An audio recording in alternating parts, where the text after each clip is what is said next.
आज जो हम समझने जा रहे हैं वो बेसिकली समझने जा रहे हैं कि एक्यू लाइफ कैसे काम करता है। क्योंकि इसके बाद एक दो दिन का ब्रेक लेकर के मैं शिफ्ट करूंगा एक्यू लाइफ की ट्रेनिंग पे। बिकॉज क्लोजिंग आने वाली है तो शायद एक दो दिन का ब्रेक लूं या शायद क्लास ले भी लूं। तो आज बेसिकली हम समझने वाले हैं कि एक्यू लाइफ काम कैसे करता है और क्यों हम कहते हैं कि एक्यू लाइफ ऐसी चीजें भी डिटेक्ट कर लेता है जो बाकी स्ट्रीम में जो डायग्नोसिस के सिस्टम है वो डिटेक्ट नहीं कर पाते। क्यों हम ऐसा कहते हैं कि एक्यू लाइफ से ऐसी चीजें भी ठीक हो जाती है जो बाकी के स्ट्रीम में ठीक नहीं हो पाती।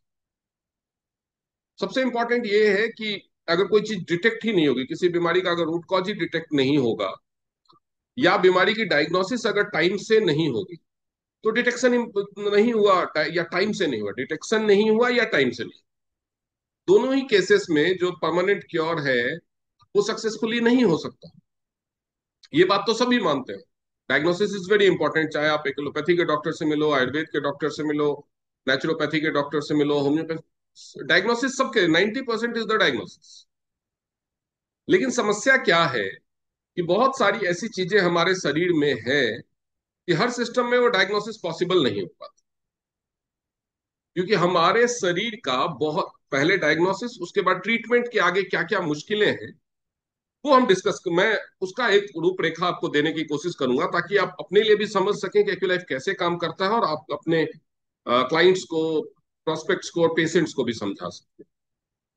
हमारा बॉडी का ऑलमोस्ट सारा ही फंक्शन बहुत हद तक डिपेंड करता है न्यूरॉन्स पे, न्यूरॉन्स के फ्लो पे। न्यूरॉन्स आप सब समझते हैं, सभी नहीं समझते होंगे, जो पुराने लोग हैं वो तो समझते हैं, मैं कई बार बता चुका हूं, उसी को थोड़ा मैं डिफरेंट तरीके से आज बताने की कोशिश कर रहा हूं। न्यूरॉन्स हमारे पूरे शरीर में फ्लो होता है इलेक्ट्रिकल सिग्नल्स के रूप में या हॉर्मोन्स के रूप में। ये सिग्नलिंग का काम करता है। सिग्नलिंग कौन सा? तो बेसिकली मोटे तौर पे हमारे बॉडी में जो जाने जाते हैं, जो माने जाते हैं, वो तीन तरह के न्यूरॉन्स हैं। सेंसरी न्यूरॉन्स, मोटर न्यूरॉन्स और इंटर न्यूरॉन्स। सेंसरी न्यूरॉन क्या है? जिससे हमें किसी चीज की अनुभूति होती है, इसलिए हमारे बॉडी में सेंसरी ऑर्गन्स भी है ना। हम कानों से सुनते हैं, आवाज आया, आवाज कान के पर्दे पे पड़ा, आवाज हमारे ब्रेन तक पहुंचा। तो कान के पर्दे से लेकर के ब्रेन तक पहुंचाने का जो काम है उसको वो करते हैं सेंसरी न्यूरॉन्स। लाइट हमारे आंखों पे पड़ती है और लाइट के थ्रू इमेज ट्रांसमिट होता है हमारे ब्रेन तक, तो हम किसी चीज को देखते हैं। कोई चीज हमें टच होती है, हमें टेम्परेचर का एहसास होता है ना। टच का, टेम्परेचर का, लाइट का, साउंड का, ये सारी चीजें हमारी सेंसरी न्यूरॉन्स है, हम बोलते हैं सेंसरी न्यूरॉन्स हो गया, जिससे हमें चीजें पता चलती है। ये बॉडी के अंदर भी काम करते हैं लेकिन अंदर की चीजें हमें दिखती नहीं। इसके अलावा मोटर न्यूरॉन्स का काम है शरीर के ऑर्गन्स को, मसल्स को, बोन्स को या ग्लैंड्स को फंक्शन करने के लिए कमांड देना। फंक्शन करने के लिए कमांड देना, जैसे हाथ हिलेगा, उंगली हिलेगी, पैर हिलेगा, गर्दन हिलेगा, जीभ बाहर आएगी, या कोई ग्लैंड कोई हार्मोन सिक्रीट करने के लिए फंक्शन मूव करना शुरू करेगा, आपका स्टमक डाइजेशन। तो ये सारी चीजें चलती है सेंसरी न्यूरॉन्स के दम पे। आपने खाना खाया, स्टमक का फंक्शन शुरू होगा। इंटेस्टाइन में खाना पहुंचेगा तो इंटेस्टाइन, आपका बॉवल मूवमेंट शुरू होगा। तो ये सारी चीजें कमांड जो ब्रेन से जाता है वो जाता है मोटर न्यूरॉन्स के थ्रू। और इंटर न्यूरॉन्स जो ब्रेन में इन दोनों को कनेक्ट करता है, इन दोनों का कनेक्शन स्टैब्लिश करता है। तो ये जो पूरा का पूरा सिस्टम है ये कहलाता है नर्वस सिस्टम। और जिनके थ्रू ये न्यूरॉन्स ट्रेवल करते हैं वो कहलाते हैं नर्व्स, तंत्रिकाएं। और ये पूरा का पूरा सिस्टम कहलाता है तंत्रिका तंत्र। अब ये जो न्यूरॉन्स होते हैं उसमें भी सब टाइप भी है, तो सब टाइप के बारे में भी बात करेंगे। लेकिन सबसे पहले इन सारी चीजों को कंट्रोल करने के लिए, इन सारी चीजों को कंट्रोल करने के लिए हमारे शरीर में, ब्रेन में एक जगह बनी हुई है जिसको सीएनएस बोलते हैं, सेंट्रल नर्वस सिस्टम। जहां पे जो न्यूरॉन्स इंफॉर्मेशन कलेक्ट करके लाते हैं वो भी जाकर के खत्म होते हैं स्पाइनल कॉर्ड के थ्रू। सेंसर नॉड जो हमारा ब्रेन है, ब्रेन का सीएनएस और स्पाइनल कॉर्ड उसका पार्ट है सीएनएस का। तो वो न्यूरॉन्स भी, और वहीं से शुरू होते हैं सेंसरी न्यूरॉन, ये मोटर न्यूरॉन्स, जहां से कमांड जाता है। जैसे आपके कहीं पे बॉडी में मच्छर ने काट लिया, तो वहां का जो सेल होगा, वो सेल सेंसरी न्यूरॉन्स, क्योंकि जो त्वचा है उसमें हमारे सेंसरी न्यूरॉन्स है। मच्छर काटता है तो त्वचा पे ही काटेगा, अंदर घुस के तो नहीं काट लेगा, क्योंकि किडनी पे तो मच्छर नहीं काट सकता ना, या लिवर पे तो मच्छर नहीं काट सकता। तो जहां पे भी स्किन है मतलब सेंसरी न्यूरॉन है, तो वो सेंसरी न्यूरॉन एक्टिवेट होकर के उस सेल से, उस मसल के टिश्यू से, सेल से सिग्नल लेके जाएंगे ब्रेन तक कि भैया मच्छर ने काटा, जोर से काटा, यहां पे काटा। ठीक है। तो जो सेंसरी न्यूरॉन सिग्नल लेके गए इंटर न्यूरॉन से, वो सिग्नल सेंट्रल नर्वस सिस्टम में पहुंचा, और सेंट्रल नर्वस सिस्टम ने उसको असेस किया कि ये जो डैमेज है, ये जो नुकसान है, ये जो क्षति है, ये कैसी है, कहाँ पे है, कितनी बड़ी है या छोटी है, मामूली है। और उसके हिसाब से वो आदेश देता है कि राइट साइड में काटा है तो राइट हैंड को ऑर्डर देगा कि जाके वहां पे खुजाओ, कहीं पे चोट लग गई तो आदेश देगा कि जाके वहां पे सहलाओ। कोई आपके पैर पे खड़ा हो गया, भीड़ भाड़ में, बस में आप जा रहे, मेट्रो में जा रहे, कोई आपके पैर पे चढ़ गया, तो आपके हाथों को कमांड मिलेगा कि उसको धक्का मार के भगाओ। करते हैं ना आप, धक्का मार के हटाते हैं उसको। तो ये जो कमांड है, ये सेंट्रल नर्वस सिस्टम आपके बॉडी के मसल्स को और बोन्स को देता है मूवमेंट करने की। ठीक है। तो ये हो गया मोटर न्यूरॉन्स। इंटर न्यूरॉन्स इन दोनों सिग्नल्स को, यहां से जो सिग्नल आया वहां जो जाएगा, इनको कनेक्ट करने का काम करता है। अब इन न्यूरॉन्स में भी कुछ सब कैटेगरीज भी हैं, जिसमें से कुछ न्यूरॉन होते हैं जो यूनिपोलर होते हैं। यूनिपोलर मतलब वो एक ही तरफ ट्रैवल करेंगे, वन वे ट्रैफिक है उनका। वन वे ट्रैफिक है मतलब वो खाली सेल से सिग्नल ले जाने का काम करेंगे, ब्रेन तक सिग्नल ले जाकर के छोड़ देंगे। ठीक है। इसलिए उनको न्यूरॉन, वो सिग्नल प्रोसेसिंग करते हैं, एक ही प्रोसेस होता है। तो इसलिए उनको यूनिपोलर न्यूरॉन कहते हैं। बॉडी के सेल से सेंट्रल नर्वस सिस्टम तक सिग्नल ले जाना उनका काम है। उसके बाद कुछ न्यूरॉन्स होते हैं जो बाइपोलर होते हैं, वो दोनों काम करते हैं, बॉडी से सेल तक ले जाना और सेल से बॉडी के ऑर्गन या ग्लैंड्स तक सिग्नलिंग ले जाना, ये भी काम वो करते हैं। तो वो कहलाते हैं बाइपोलर न्यूरॉन्स। उसके अलावा कुछ मल्टीपोलर न्यूरॉन्स होते हैं। वो क्या करते हैं, मल्टीपल प्रोसेसिंग करते हैं।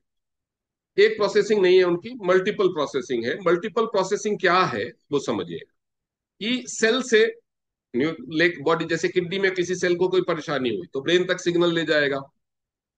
अब उसके बाद उसके लिए कोई हार्मोन बनना है, तो उस ग्लैंड तक भी सिग्नल पहुंचाने का काम करेगा। ठीक है।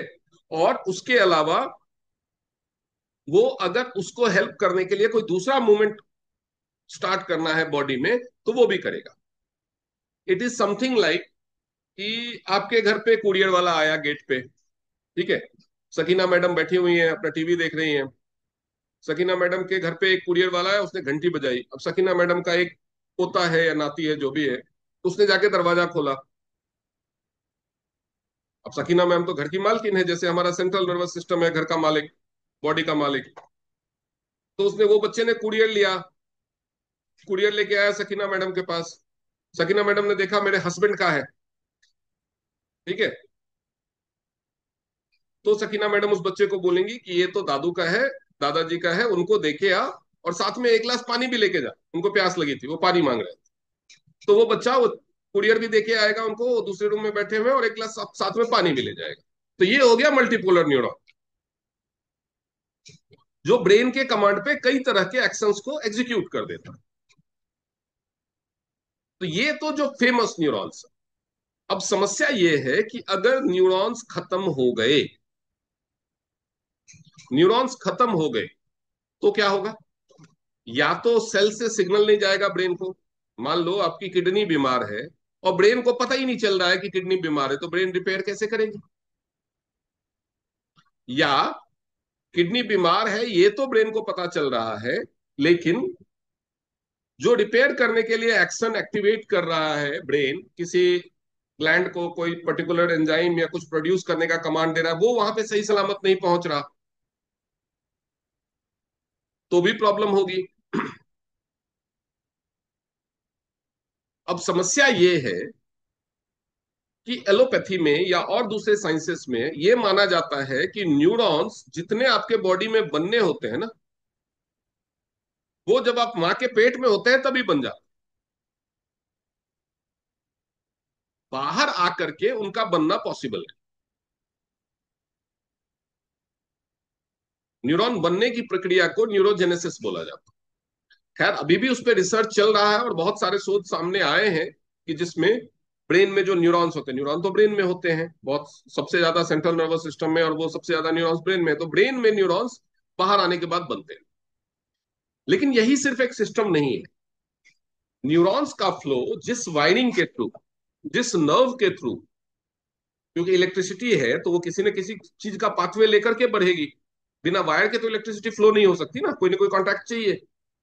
तो वो जो वायर है, वो जो वायरिंग है, वो जो पाथवे है, वो नर्व्स जो है, उनको ट्रेडिशनल चाइनीज मेडिसिन में मेरिडियंस कहा जाता है। 12 मेरिडियंस हैं, उसमें से ब्रांचेस निकली हो।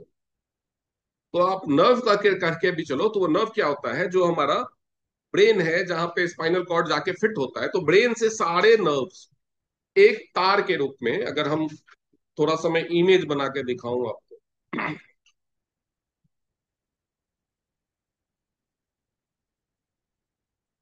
वैसे गूगल पे भी आप इसका इमेज देख सकते हैं, क्योंकि मुझे इमेज बहुत अच्छा बनाना नहीं आता, बट स्टिल मैं बना करके समझाने की कोशिश करता हूँ कि आप इसको समझिए।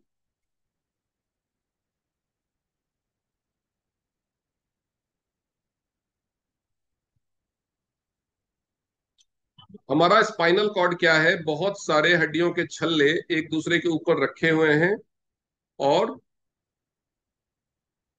वो बीच में डिस्क द्वारा कनेक्टेड।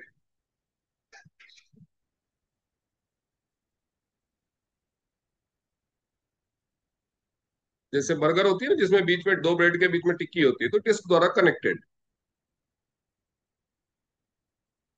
तो ये जो हड्डियां, हड्डियों के छल्ले हैं, दे आर कॉल्ड वर्टेब्रा। और ये जो बीच में गोल डिस्क होता है, ये भी हॉलो होता है। ये जो डिस्क भी होता है ना, उसके भी बीच में जगह होती है, खाली होता है बीच में, और ये हड्डियों के छल्ले भी बीच में से खाली है।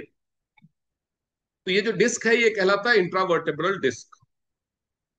तो ये पूरा का पूरा एक हड्डी का पाइप भी बन सकता था, क्योंकि इसका काम है, ये जो मान लीजिए ये किसी का सिर है, तो यहाँ पे जो ब्रेन का सेंट्रल नर्वस सिस्टम है, यहाँ से ये सारे नर्व्स इस तरह से होके गुजरते हैं टेल बोन तक।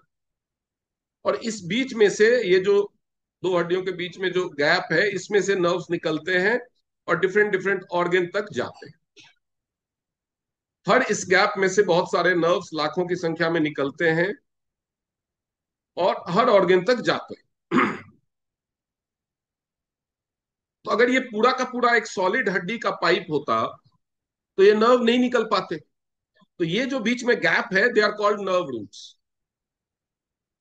दे आर कॉल्ड नर्व रूट्स। बीच में हाथ ना उठाएं, जो भी डाउट हो बाद में पूछिए। They are called nerve roots. तो अब क्या है कि ब्रेन से जो भी सिग्नल ब्रेन तक पहुंचेगा, मान लीजिए कि ये जो नर्व है, ये जाके किडनी को कनेक्ट हो रही, तो यहां से कोई सिग्नल इसको लेके जाना है, तो यहीं से लेकर के जाएगी ब्रेन तक।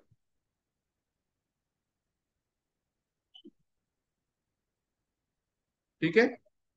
और अगर ब्रेन किडनी को कोई कमांड देना चाहता है, तो वो भी नर्व यहीं से आकर के जाएगा।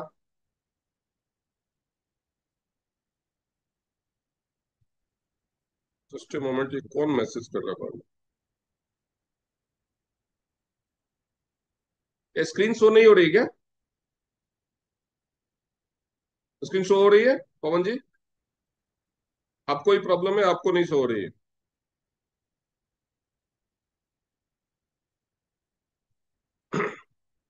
तो ये जो नर्व अगर अब कहीं पे अगर सर्वाइकल स्पाइन में किसी के कंप्रेशन हो, ये सर्वाइकल स्पाइन की हस्सी है, हड्डी है, और यहाँ पे ये अगर ये जो दो इंट्रा वर्टेब्रा के बीच में जो ये गैप है, ये अगर कम हो जाए, ब्लॉक हो जाए, तो यहाँ से जो नर्व निकलेगा वो दब जाए,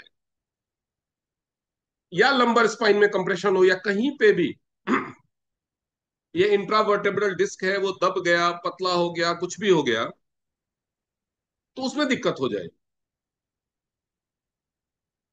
अब इसमें एक समझ, ये मैं क्यों बता रहा हूं उसको समझिए, इसमें एक समस्या आती है। जो नर्व जो होता है वो एक वायर की तरह है। वो एक वायर की तरह है, जैसे ये वायर है, जैसे घर में वायर होता है आपके, ये बीच में कॉपर या तांबे के बहुत सारे तार होते हैं, उसके ऊपर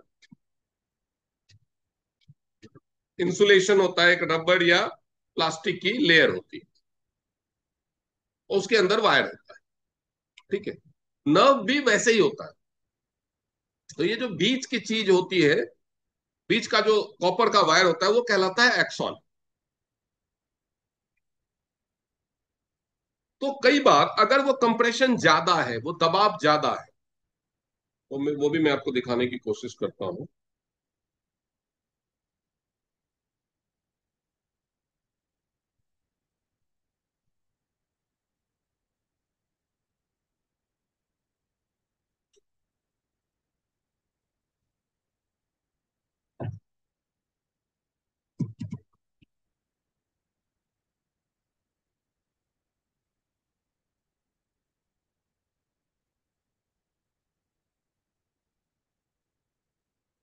ये देख सकते हैं, ये स्पाइनल कॉर्ड को दिखाया गया है।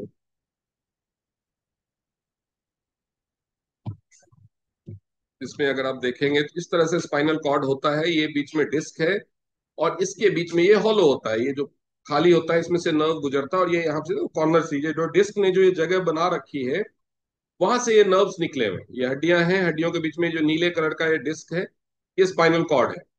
और इसके साथ साथ ये जो गोल गोल हड्डियां लगे उसके बीच में ये भरा हुआ है डिस्क। और उसके बीच से जहां जहां डिस्क है, उसने ये दोनों हड्डियों के बीच में गैप कर रखा है, उसी गैप में से ये नर्व्स निकलते हैं। ये तो हो गया नर्व रूट।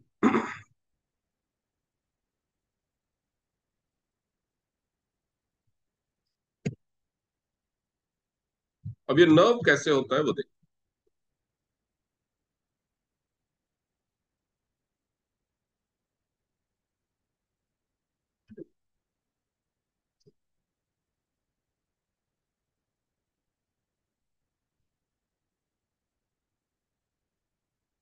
ये एक एफओसीएल केबल की तरह होता है बेसिकली।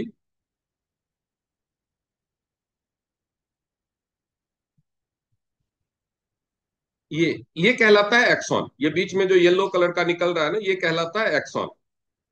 और ये इसके ऊपर एक होता है माइलिन शीथ, जो इसका कवर होता है। ये सबसे जो आउटर कवर है, दैट इज कनेक्टिव टिश्यूज। ठीक है, तो ये ऐसे करके नर्व भरे हुए रहते हैं। ये तो इस तरह से, तो ये जो एक्सॉन है, जो ये जो येलो कलर का है, इसमें जो निकल रहा है येलो कलर का, इसके थ्रू ट्रैवल करते हैं सेंसरी न्यूरॉन्स और मोटर न्यूरॉन्स, इसके थ्रू ट्रैवल करते हैं। लेकिन एक और न्यूरॉन,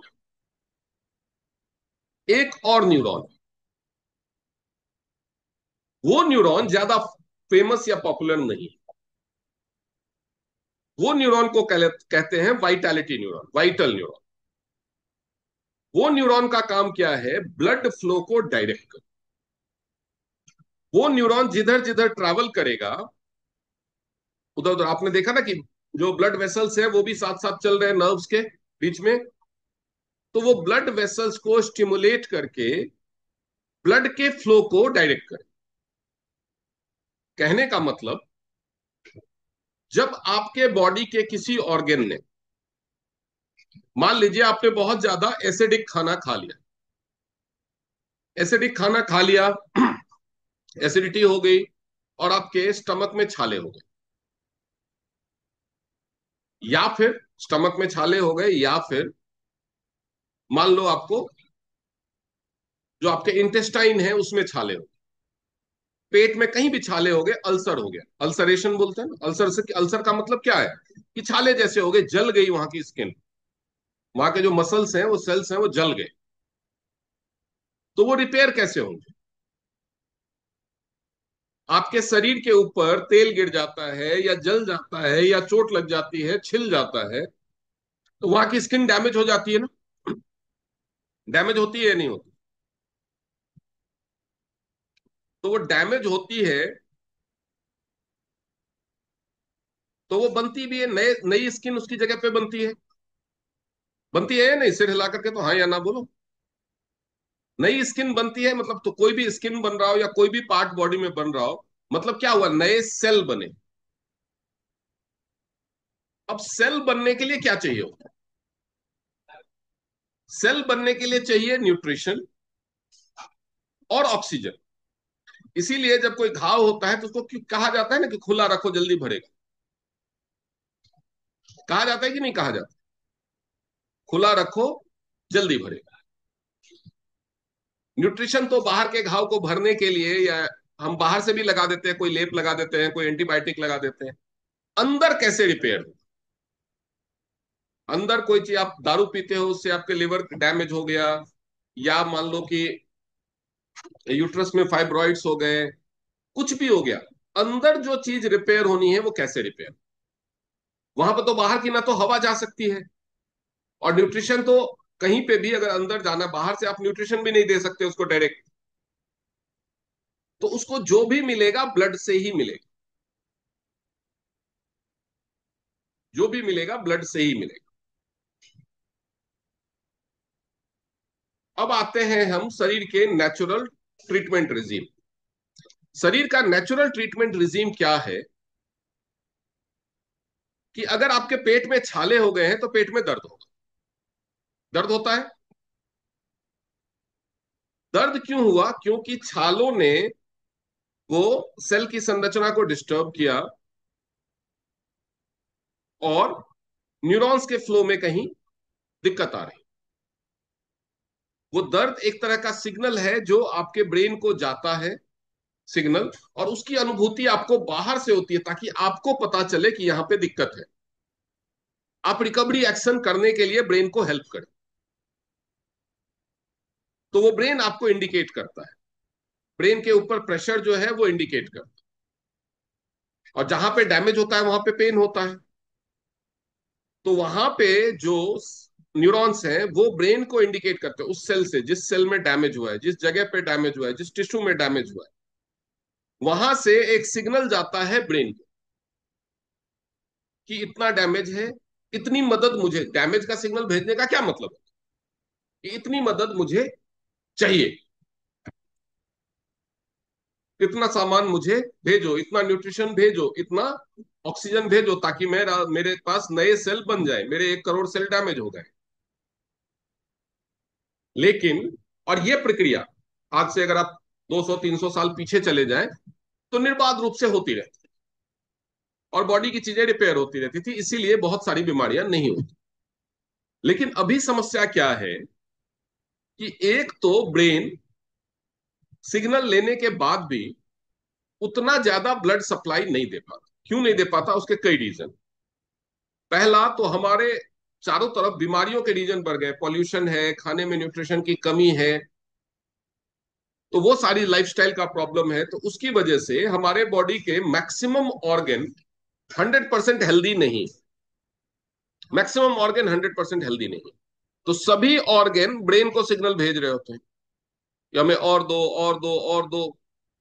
क्योंकि जो भी ऑर्गन फंक्शन करेगा, जो भी सेल खाना बनाएगा, मेटाबॉलिक एक्टिविटी में हेल्प करेगा, उसमें रोज नए सेल बनेंगे। आप चलते हो तो आपके घुटने के, पैरों के मसल्स के सेल रोज डिस्ट्रॉय होंगे।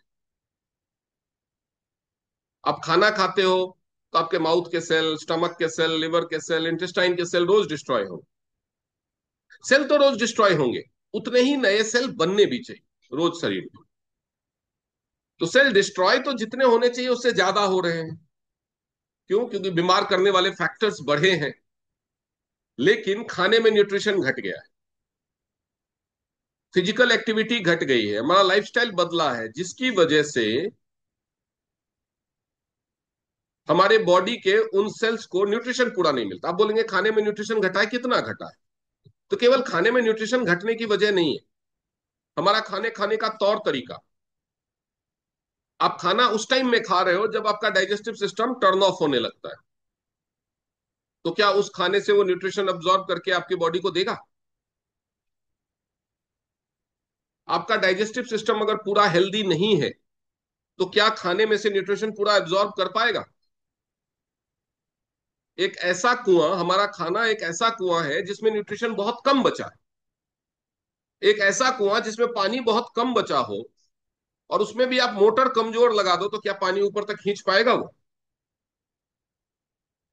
तो बेसिकली हमारे शरीर का वही हाल है। हमारे खाने में न्यूट्रिशन कम है, और जो भी है,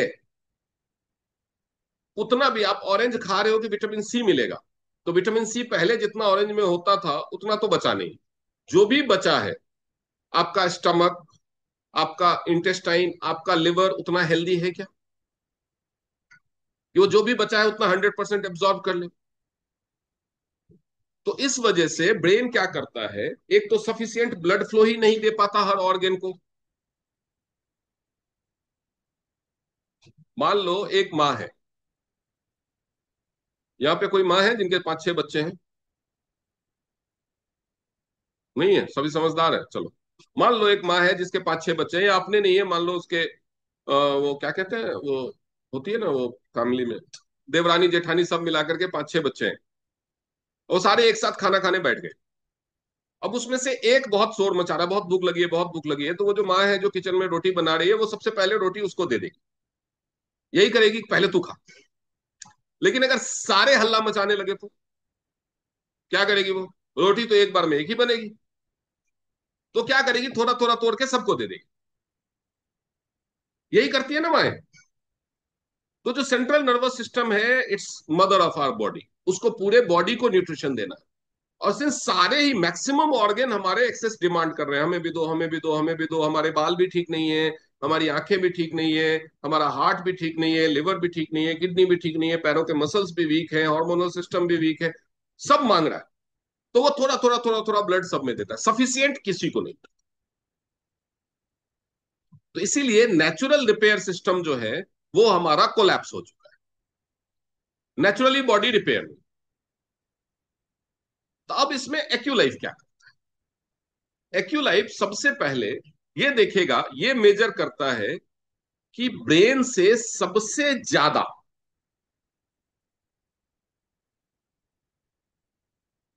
सबसे ब्रेन को जो सिग्नल जा रहे हैं सारे ऑर्गन से, उसमें सबसे तेज सिग्नल कौन भेज रहा है, सबसे ज्यादा जोर से कौन चीख रहा है, बचाओ बचाओ, चिल्लाने की आवाज सबसे ज्यादा किसकी है? यानी वो ऑर्गन ज्यादा बीमार है। ऐसे करके ये डिटेक्ट कर ले। अब सारे बीमारियों के पॉइंट पे और ऑर्गन के पॉइंट पे जब एक्यूलाइफ को रखते हैं, तो आप देखेंगे कहीं पे आपको बिल्कुल कम सिग्नल आएगा, बिल्कुल कम करंट आएगा, कहीं पे आपको थोड़ा सा आएगा, कहीं पे आपको बहुत तेज आएगा। ये यही इंडिकेट करता है, जहां पे बहुत तेज आ रहा है मतलब वो ऑर्गन जिसका वो पॉइंट है, या वो बीमार, तो वो ऑर्गन सबसे तेज इंटेंसिटी का सिग्नल भेज रहा है ब्रेन को, मैक्सिमम इंटेंसिटी। तो इसका मतलब वो ज्यादा बीमार है। तो ऐसे करके हमें आइडिया मिल जाता है कि बॉडी के कौन कौन से ऑर्गन, कौन कौन से एरिया, कौन कौन सी बीमारी बॉडी में है। जो कम भेज रहा है मतलब उसको तकलीफ होनी शुरू तो हो गई, अभी इतनी ज्यादा नहीं है कि वो चीखे, लेकिन तकलीफ होनी शुरू हो गई। और जो एकदम कम भेज रहा है वो तो रूटीन वाला है, तो उसमें कोई घबराने की बात नहीं। ऐसे करके तो ये डिटेक्ट कर लेता है प्रॉब्लम्स को। ये तो हो गया डिटेक्शन। अब रिलीफ कैसे करता है? तो डिटेक्ट कैसे करता है? क्योंकि जो इलेक्ट्रिसिटी बॉडी में फ्लो होती है, जो इलेक्ट्रिसिटी न्यूरॉन्स क्रिएट करते हैं, न्यूरॉन्स पैदा करते हैं, उस इलेक्ट्रिसिटी को पहचानने की क्षमता एक्यूलाइफ में है, और किसी चीज में नहीं। उसने पहचान लिया। अब सेम वेवलेंथ पे सेम टाइप की इलेक्ट्रिसिटी पैदा करने की क्षमता भी इसमें है।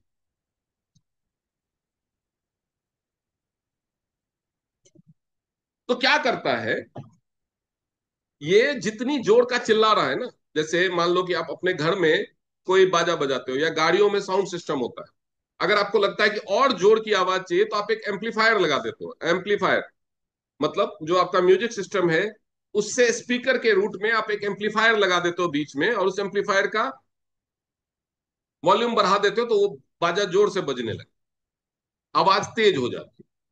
तो ये बेसिकली वो जो ऑर्गन चिल्ला रहा है, और ऑर्गन से जो इलेक्ट्रिकल सिग्नल जा रहा है ब्रेन को, उसके बीच में एम्पलीफायर का काम कर देता है रिलीफ मोड। वो उस वोल्टेज को, उस इंटेंसिटी को बढ़ा देता है। और ब्रेन को जितना सिग्नल मिल रहा था, जितने इंटेंसिटी का, उससे 6 गुना ज्यादा सिग्नल मिलना शुरू हो जाता। तब ब्रेन का ध्यान जाता है उस पर कि अरे भाई ये तो बहुत जोर से चीख रहा है, पहले इसको दो, इसको थोड़ा ज्यादा दो। तो ब्रेन क्या करता है, वाइटल न्यूरॉन्स को एक्टिवेट कर। वाइटल न्यूरॉन क्यों इतने पॉपुलर नहीं है? क्योंकि ब्रेन हमेशा उसको इस्तेमाल ही नहीं करता। सरकार को कहीं पे कुछ भेजना होता है या किसी को कहीं से लाना होता है तो क्या हेलीकॉप्टर भेजती है हमेशा? जब बाढ़ आ जाए, भूकंप आ जाए, ऐसा कोई या आर्मी को भेजती है? हमेशा नहीं। आर्मी अपना बैठी हुई है बॉर्डर। लेकिन ऐसी कोई समस्या हो जाए जो बहुत सीवियर है, सीरियस है, या और कोई उसको सॉर्ट आउट नहीं कर पाएगा, तब सरकार स्पेशल कदम उठाती। वैसे ही ब्रेन हमेशा वाइटल न्यूरॉन्स को यूज नहीं करता। जब देखता है कि प्रॉब्लम बहुत ज्यादा है तो ब्रेन ये सोचता है कि यहां पे ब्लड फ्लो ज्यादा देना है, और उस केस में ब्रेन एक्टिवेट करता है वाइटल न्यूरॉन्स को कि ब्लड को डायरेक्ट करो, यहां पे ज्यादा खींच के लेके दो। तो ब्लड ज्यादा जाएगा तो नेचुरली उसमें न्यूट्रिशन भी जाएगा, ऑक्सीजन भी जाएगा। और इसीलिए हमें जिस ऑर्गेन को रिपेयर करना है उस ऑर्गेन के हिसाब से न्यूट्रिशन भी खिलाना शुरू कर देते हैं, ताकि वहां पे न्यूट्रिशन पहुंचे। मान लो आपको आंखों को रिपेयर करना है, रेटिना को रिपेयर करना है। रेटिना को रिपेयर करना है तो जिंक चाहिए, तो आपको जिंक सप्लीमेंट देना पड़ेगा, क्योंकि ये तो पता ही है कि जितना हमारी बॉडी को जो भी न्यूट्रिशन चाहिए, कोई भी न्यूट्रिशन हमारी बॉडी को पूरा नहीं मिल रहा है डे टू डे फूड से। आपको हड्डियों को, जोड़ों को रिपेयर करना है तो डेफिनेट सी बात है कैल्शियम और विटामिन डी चाहिए, तो वो खिलाना शुरू कर दो। नहीं तो खून जाएगा, खून भले 1 लीटर की बजाय 5 लीटर पहुंच जाए, लेकिन 1 लीटर में अगर 100 ग्राम कैल्शियम होना चाहिए, मैं ऐसे इतना नहीं चाहिए, मैं एक समझाने के अंदाज में बता रहा हूँ, 100 ग्राम कैल्शियम होना चाहिए, लेकिन उसमें 5 ग्राम ही है, तो भले आप 5 लीटर भेज दो तो 25 ग्राम ही पहुंचा। फायदा क्या हुआ? उसको चाहिए 100 ग्राम, आपने खून तो 5 लीटर भेज दिया, लेकिन कैल्शियम तो 25 ग्राम ही मिला ना। तो डेफिशिएंसी तो फिर भी रह गई, हड्डी तो रिपेयर नहीं हुई। तो इसीलिए न्यूट्रिशन भी देना जरूरी है। अब आती है एक तीसरी चीज कि कहीं कहीं पे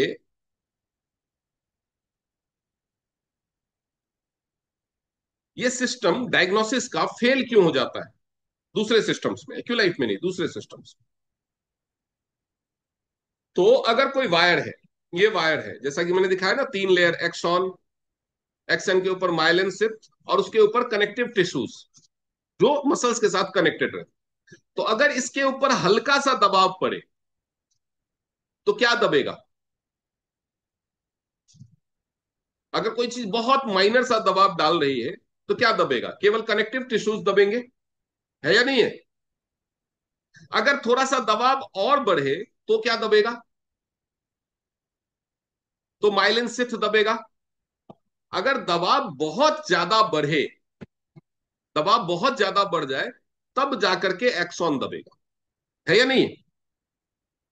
तो नॉर्मल लाइफस्टाइल में क्या है कि आप बॉडी को कैसे भी इस्तेमाल करते हैं, कैल्शियम का इंटेक कम है, प्रोटीन का इंटेक कम है, डाइजेस्टिव सिस्टम पुअर है, तो उससे आपका जो वो इंट्रावर्टेब्रल डिस्क है वो वीक होता जाता है। तो जो नर्व रूट्स निकल रहे हैं, नर्व्स निकल रहे हैं ना, उसको थोड़ा थोड़ा दबाता है।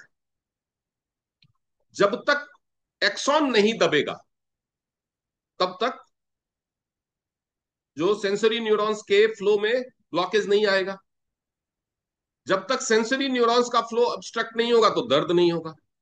क्योंकि टीसीएम का कॉन्सेप्ट क्या है? If there is a blockage there is a pain, if there is no blockage there is no pain. तो बहुत सारे लोगों को जब आप चेक करेंगे तो सर्वाइकल स्पाइन में सेंसेशन आएगा, लंबर स्पाइन में सेंसेशन आएगा एक्यूलाइफ से। आप उनसे पूछोगे बैक पेन है? तो नहीं, बैक पेन तो नहीं है, कभी कभी बहुत कुछ करते हैं, बहुत देर खड़े रहते हैं तो हो जाता है, रेगुलर नहीं रहता है। बहुत देर खड़े रहते हैं तो वो दबाव इतना बढ़ जाता है कि एक्सॉन भी दबने लगता है, रेगुलर नहीं रहता। तो इस वजह से वाइटल न्यूरॉन्स का फ्लो रुकता है। तो जब आप ट्रीटमेंट करना शुरू करें तो उससे और रिलेटेड जो नर्व है, जैसे जो भी ऑर्गन है, लंग्स है, तो सर्वाइकल स्पाइन का निचला हिस्सा और थोरेसिक स्पाइन का जो ऊपरी हिस्सा होता है, वहां से नर्व्स निकलते हैं जो लंग्स और हार्ट को कंट्रोल करते हैं। तो वो एरिया चेक करना जरूरी होता है। वहां पे अगर सेंसेशन आ रहा है, भले उसको दर्द ना हो, वहां पे थेरेपी जरूर दीजिए, क्योंकि वो नर्व रूट कंप्रेस्ड जरूर है अगर आ रहा है। अब हम आते हैं मुद्दे की बात। बहुत सारे केसेस में बॉडी का जो ऑर्गन है वो बीमार तो हो रहा होता है, लेकिन खासतौर पे जिन लोगों को सर्वाइकल स्पाइन में प्रॉब्लम है और लंबर स्पाइन में प्रॉब्लम है, जिनको बैक पेन की प्रॉब्लम है या गर्दन में कंप्रेशन की प्रॉब्लम है, उन लोगों को बहुत सारी चीजों की प्रॉब्लम रहती तो है, लेकिन वो सिग्नलिंग, सिंस नर्व रूट दबा हुआ है, इसलिए सिग्नलिंग या तो नहीं हो रही है या पार्शियल हो रही है। मतलब किसी लेडी के यूट्रस में हॉर्मोन्स की जो सिग्नलिंग है वो पुअर, किसी के किडनी में मान लो कि जो सोडियम को फ्लश आउट करने की जो सिग्नलिंग है वो पुअर है, तो क्या होगा, सोडियम पूरी तरह से फ्लश आउट नहीं होगा, या हार्मोन्स ठीक से एक्टिवेट नहीं होंगे। प्रोस्टेट है, प्रोस्टेट के मसल्स को पूरी पावर नहीं मिलेगी, तो प्रोस्टेट की प्रॉब्लम हो जाएगी, अगर लंबर स्पाइन में कंप्रेशन है, उसकी बात मैं कर रहा हूं। आपका जो स्मॉल, जो लार्ज इंटेस्टाइन है, उसको ठीक से, उसके मसल्स को ठीक से सिग्नलिंग नहीं मिलेगी, वाइट जो मोटर न्यूरॉन की सिग्नलिंग अगर कम जाए, तो बॉवल मूवमेंट भी कम हो जाएगा, तो आपको कॉन्स्टिपेशन हो जाएगा। बॉवल मूवमेंट अगर ठीक से नहीं होगा तो कॉन्स्टिपेशन हो जाएगा। अगर किसी मेल के टेस्टिकल्स में सिग्नलिंग ठीक से नहीं होगी ग्लैंड्स को, तो स्पर्म काउंट कम हो जाएगा। तो बहुत सारी चीजें हैं जो नर्व के कंप्रेशन पे भी डिपेंड है। लेकिन अगर एक कंप्रेशन एक लिमिट रेशियो से कम होता है, तो बहुत सारे टेस्ट में ये नहीं आता है। क्यों? क्योंकि जब आप उसको टेस्ट कैसे करते हैं, आप कैसे देख टेस्ट करते हैं इंटरनल ऑर्गेन्स को या स्पाइन का को कैसे टेस्ट करते हैं? आप एमआरआई करते हैं, ठीक है? तो एमआरआई में ऊपर से करते हैं, अंदर की फोटो वो निकाल के देता है आपको मैग्नेटिक रेजोनेंस के दम पे। वो फोटो वैसे ही बहुत क्लियर नहीं होती, क्योंकि उसको कई सारे मसल्स के और स्किन के लेयर पार करके करना है, और नर्व तो आपके बालों से भी कई गुना पतले होते हैं। अब वो नर्व कितना दबा हुआ है, एमआरआई में क्लियर दिखेगा क्या? अगर बहुत ज्यादा नहीं दबा हुआ है तो इसलिए उसमें क्लियर दिखता नहीं। तो वो जब एमआरआई में नहीं आया, तो डॉक्टर सोचता है ये रिपोर्ट तो नॉर्मल है। लेकिन एक्यूलाइफ में क्या होगा कि अगर थोड़ा सा भी दबा हुआ है, तो एक्यूलाइफ इंडिकेट करे कि यहाँ पे ब्लॉकेज है, क्योंकि एक्यूलाइफ तीन चीजें डिटेक्ट करता है। कौन कौन सी तीन चीजें डिटेक्ट करता है? कोई पुराना पापी बताओ। जुमाना मैम आप बताओ, बहुत मुंह चला रहे हो। एक्यूलाइफ क्या क्या तीन चीजें डिटेक्ट करता है?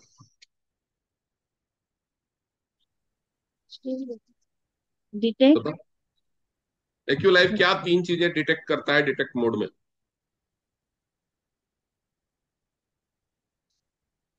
मतलब मैं, आई डेंट गेट यू। एक्यूलाइफ उससे आप जब डिटेक्ट करते हैं, तो वो तीन चीजें डिटेक्ट करता है ना। क्या क्या डिटेक्ट करता है? ऑर्गेन्स।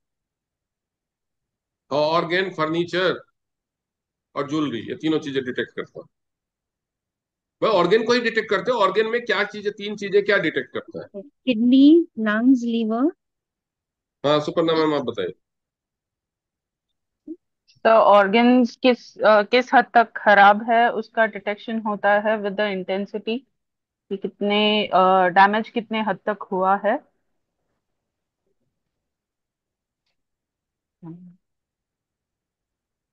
और तो आवाज। ये तो एक चीज हो गई, डिटेक्ट करता है। ऑर्गेन का हेल्थ, बॉडी के ऑर्गेन्स का हेल्थ डिटेक्ट करता है, वेदर खराब है, सही है या पार्सली खराब है। ये तो एक चीज हो गई। दूसरी चीज क्या? रूट कॉज डिटेक्ट करता है, किस किस रूट कॉज ऑर्गन भी की तो वजह ऑर्गेन से। हेल्थ ही डिटेक्शन है। कौन बताएगा? सब भोज खाने आते हैं। जी सविता मैम बताइए। सर ये मैं भी यही बताने वाली थी, ऑर्गन की हेल्थ को डिटेक्ट करता है कि मतलब कि कम खराब है, बिल्कुल नहीं है, या बहुत ही ज्यादा खराब ऑर्गन है। की हेल्थ खराब है या ठीक है, ये दो राइट। चीजें डिटेक्ट करता है। हम्म। और तीसरी चीज जो वो डिटेक्ट करता है, वो डिटेक्ट करता है फ्लो, कि फ्लो में कहीं ऑब्स्ट्रक्शन तो नहीं है। फ्लो में ऑब्स्ट्रक्शन होता है तो वो कैसे मैनिफेस्ट करता है उसको? वाइब्रेशन के थ्रू। वाइब्रेशन 3 टाइप के होते हैं, करेक्ट। तीन तरह के सिग्नल आते हैं ना, yes. Weak signal, strong pricking signal और स्ट्रॉन्ग वाइब्रेशन सिग्नल। यस। सब गोबर हो गया ना मेरा पढ़ाया हुआ? मैं बता नहीं पाया, जब हम चेक करते हैं तो ये तीनों मेंशन तो करते हैं यही तीन चीजें कि आपको इंडिकेट करता ऐसे है, यही ऐसे तो मैं पूछ बताना रहा है। हूं। सब मुंह बना के बैठे हुए हैं।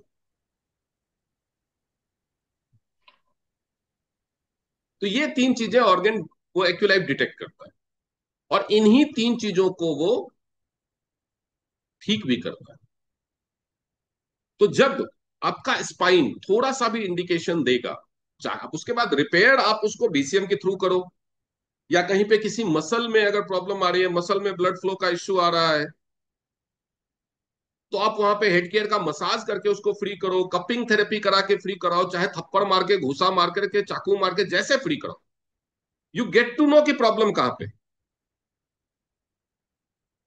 तीन चीजें आपको पता चलती है कि हमारे बॉडी का कौन सा ऑर्गन हेल्दी, ठीक है, वहां पे बहुत वीक सिग्नल आएगा। दूसरा पता चलता है कि कौन सा बॉडी का ऑर्गन बीमार है,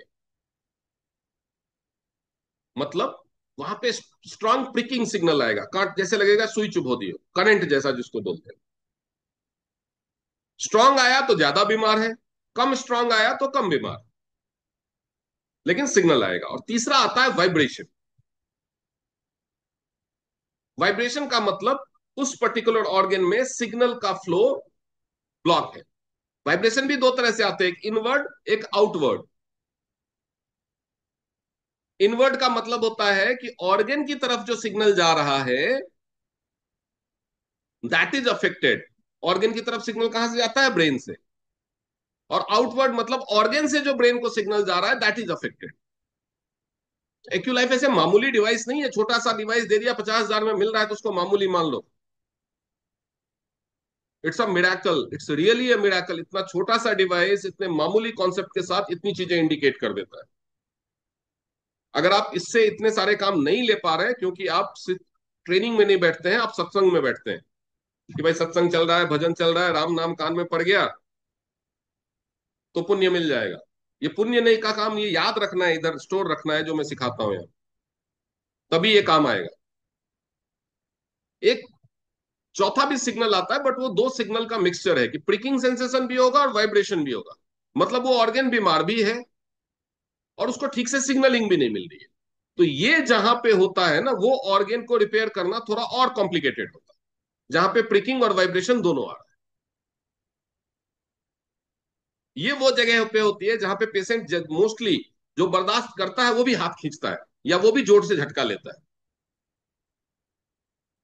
क्योंकि एक तो आपको पहले ब्लॉकेज को क्लियर करना है, इट विल टेक टाइम। जहां पे केवल प्रिकिंग आ रहा है, जैसे मान लीजिए सर्वाइकल पेन है, सर्वाइकल स्पाइन पे डाला, अगर केवल प्रिकिंग आ रही है, एक सेशन में पेन गायब हो जाएगा, एक सेशन में ही पेन गायब हो जाएगा। क्योंकि सिग्नल जा रहा है वहां पे, फ्लो जा रहा है, क्यू लाइफ ने दिया, गायब। पहले मतलब क्या गायब का मतलब? पहले सेशन से ही फायदा मिलना शुरू हो जाएगा, that's what I am saying. पहले सेशन से फायदा मिलना शुरू हो जाएगा।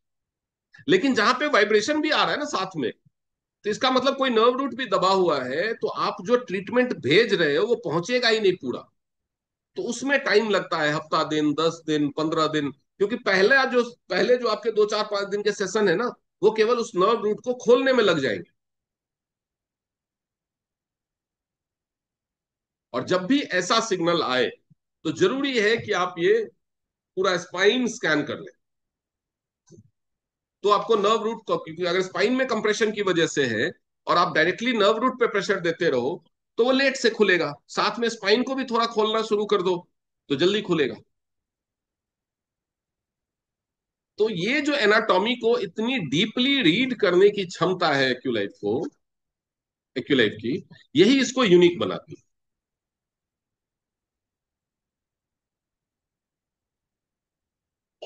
और अब हम आते हैं न्यूरोजेनेसिस पे। न्यूरोजेनेसिस क्या है? ब्रेन में न्यूरॉन्स के पैदा होना, नए न्यूरॉन्स का बनना।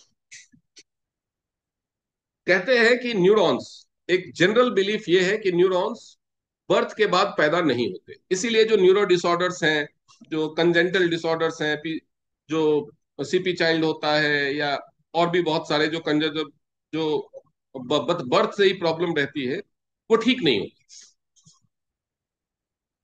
क्योंकि ब्रेन भी ये मानता है कि भैया ब्रेन को बहुत सिक्योर जगह में, जैसे एटॉमिक किसी देश की परमाणु संयंत्र होता है ना, जिसको सबसे ज्यादा सुरक्षा देते हैं, वैसे ही हमारा ब्रेन है, हमारे बॉडी का सबसे सिक्योर्ड ऑर्गन है। कि ब्रेन में जो एक बार न्यूरॉन बन गया, वो कभी डिस्ट्रॉय ही नहीं होता, ये माना जाता है ब्रेन के द्वारा। ब्रेन यही मान के चलता है, इसीलिए उसका रेगुलर रिपेयर सिस्टम नहीं बनाया गया। मतलब रेगुलर रिपेयर सिस्टम बनाया गया कि कितने neurons daily wear and tear में जाएंगे, इसको कोई नुकसान नहीं हो सकता।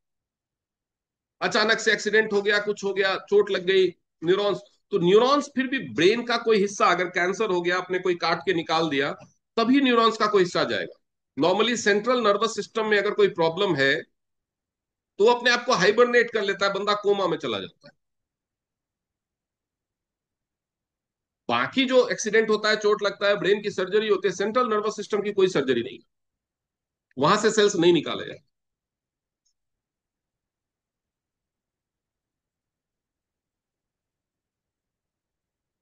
तो इसीलिए ब्रेन में न्यूरॉन को दोबारा से तेजी से रीजनरेट करना पड़ेगा, ये जरूरत ही नहीं पड़ी। लेकिन जब अंडर डेवलप्ड चाइल्ड पैदा होते हैं, जिनके पूरे न्यूरॉन्स नहीं बने, कोई न्यूरॉन बनने से रह गया, in that case there is only one power जो उसको दोबारा से रीजनरेट कर सकती है। और वो चीज क्या है?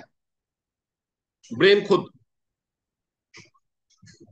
ब्रेन को अगर कोई ताकत रिपेयर कर सकती है, खासतौर पे सेंट्रल नर्वस सिस्टम को, क्योंकि सेंट्रल नर्वस सिस्टम एक क्लोज्ड चैम्बर है जिसका एक्सेस किसी के पास नहीं है। उसको अगर सर्जिकली छेड़छाड़ करने की कोशिश की तो शायद बंदा दोबारा उठे ही नहीं, इसलिए उसकी सर्जरी भी नहीं की जाती।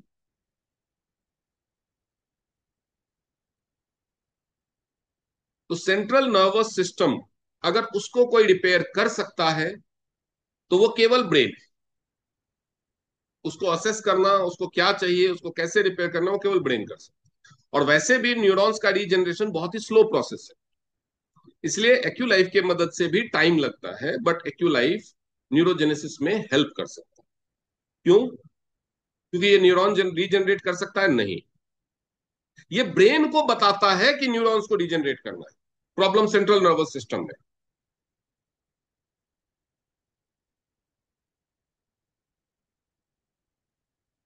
ये ब्रेन को बताएगा। और सेंट्रल नर्वस सिस्टम में प्रॉब्लम है, ये पता चलता है 5 पॉइंट्स के कॉम्बिनेशन से। वो तो जब हम एक्यूलाइफ के पॉइंट समझेंगे, तब मैं आपको बताऊंगा। ये मुझे भी अभी सीखने को मिला है पिछले महीने, कि सेंट्रल नर्वस सिस्टम के प्रॉब्लम को कैसे डिटेक्ट कर, पिछले महीने नहीं, पिछले वीक, एक्यूलाइफ से कैसे डिटेक्ट कर सकते हैं। मेरा भी जो गुरु है, वो गुरु घंटाली है, वो कभी कभार अचानक से हालचाल पूछने के लिए फोन करेगा तो एक नई चीज सिखा देता है। बेसिकली मैं इस बैकग्राउंड से नहीं हूं, और ये सिखाने के बाद भी बोला कि till now you know only 40% about एक्यूलाइफ, खुद ही बोला।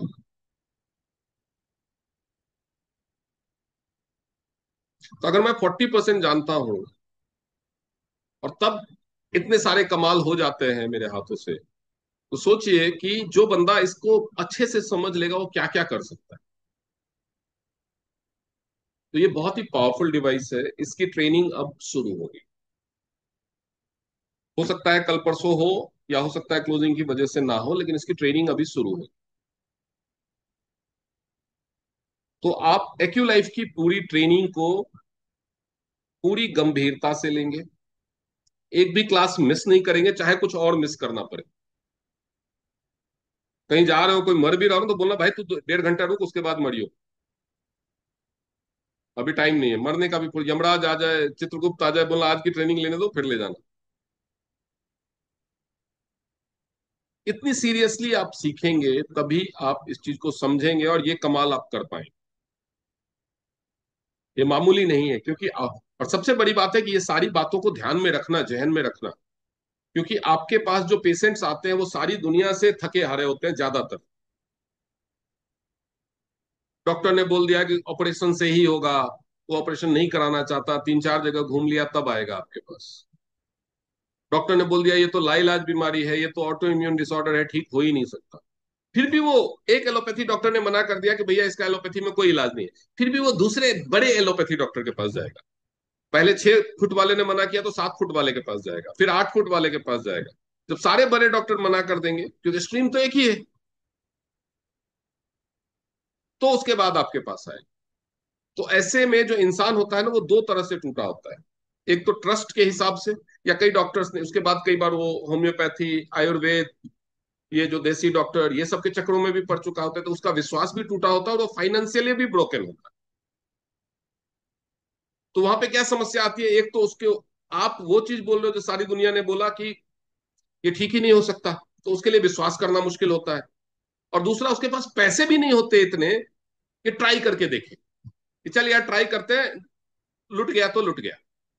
ये आदमी शुरुआत में कर लेता है, पेशेंट पहली बार ही आपके पास आ जाए तो ये कर सकता।